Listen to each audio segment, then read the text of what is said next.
Okay, we're going to talk about some strategies in relationships. Now, the types of relationships I'm talking about here are very general, and so the strategies are going to be general. These are strategies that I've used at the junior high when I've had a group of teenage girls struggling with some interpersonal dynamics in their friendship. I've used these strategies when working with married couples, with individuals that are dating and in a very significant relationship. These are things I've talked to teenagers about when they're trying to understand their parents, and I've also talked to parents about these strategies when they're working hard to establish healthier interactions with their children. So these strategies are generally very effective in our day-to-day interactions with other people, but would need to be dialed in depending on the type of relationship that you might be working on. The 4 tips that we're going to go over are celebrating success in our relationships, recognizing the different communication styles, striving to forgive quickly, and knowing the difference between love and trust. Celebrating success seems like that would just be the natural flow to a relationship, and yet the opposite is almost always the case. People tend to focus on the failures, the things that aren't going right. We can't force the relationship to be successful, but we certainly should want it to be successful, and we should want the individual that we're in that relationship with to have success personally as well. We can't force people to be happy, but we should want them to be happy. And when we want good things for these people, then we put things in place that encourage this success rather than blockade it. And when someone that's important to us or is a key person in our life is achieving success, then we don't need to take that as a personal attack on us. That doesn't mean that we're inadequate. And we can celebrate and honor the success that they've had. Communication styles can be very different. These come from how we're just individually wired, as well as what we've seen in the examples as we've grown up. So in our efforts to say what we're trying to say, with the words we use and the actions we show, sometimes we fall short of making that connection with the other people in our relationships. It's not because we have the wrong intention, it's just that the communication style doesn't quite jive with their communication style. Serving these key people in our lives is really an important piece of our relationship with them. And recognizing when they're serving us is another key part of that relationship. So understanding our communication styles is going to help us know how to best serve them and how to recognize when they are really putting their efforts to serve us as well. These communication styles can be learned as we understand each other's personality quirks, the differences, likes and dislikes, and just observe generally how these key people in our lives interact with us as well as with others. Forgiving quickly is a gift we give the other people in our relationships, but really it's a gift we give ourselves. The quicker we're able to forgive and move past things, the more energy we have to put towards more important endeavors that are going to be a little more productive for us.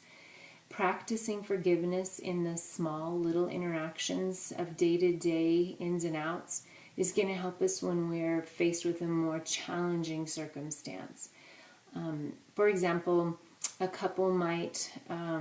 wife might say, well, yeah, he did the dishes, but I'm still mad at him because I had to ask him to do them, and he should just know better.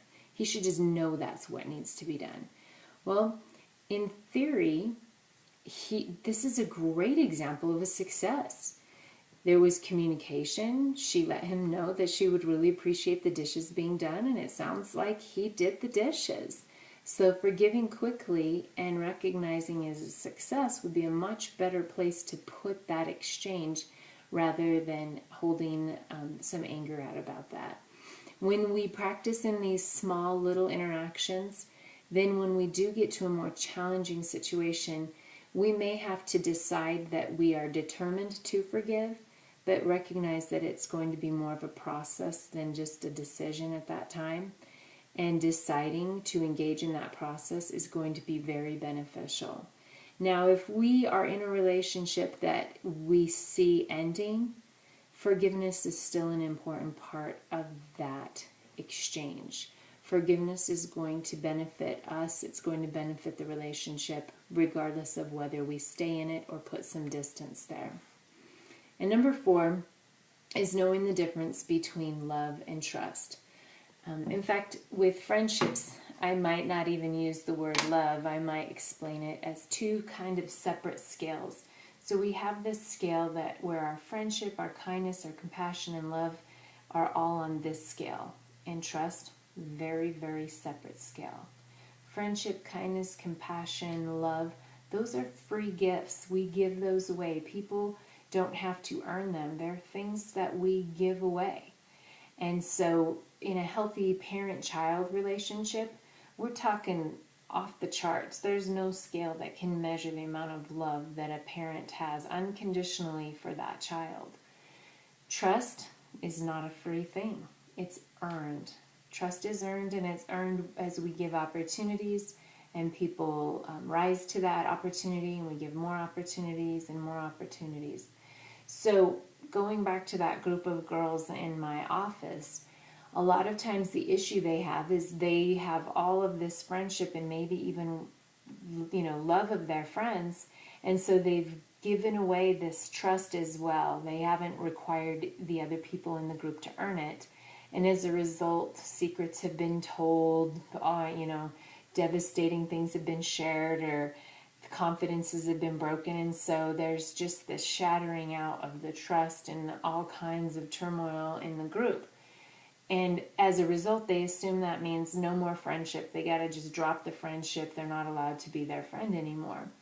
Well, it's really great for them to learn, you know what? You can still keep them on your friendship scale. There's somewhere for them. This is a free thing. They didn't have to earn it. There are going to be some people in that group of friends that are really fun to be around, but that you're going to be cautious with what secrets you tell them. And that's perfectly okay. Once we recognize where the key people in our life fit on these scales, then we're able to move forward positively. There's no reason to ever decide that someone has to be completely dropped off of our friendship scale. There's some level of respect, kindness, decency, or compassion we can continue to offer them, even if it's just in our thought processes toward them. We might learn that that it's not a good idea to spend a lot of time around them, but we can still offer some good energy toward them on this scale. We may not have any trust for them, and that's okay too. In a significant relationship, the hope is that these things are going to both be very high and balanced out. Unfortunately, sometimes even love and trust are out of whack in a key relationship. And we are going to strive to give opportunities to get that trust back into a healthy place to match the love. We have, occasionally in our family, maybe a brother, an uncle, or some relative that we love a lot, but based on the choices they've made, the trust is going to be minimal. I have some great friends that I totally enjoy being with. I'm going to laugh, I'm going to enjoy my time with them. Probably not going to ask them to watch my kids or water my plants. But knowing that this is where they're at in my life allows them to have a really great place in my heart and a great friendship.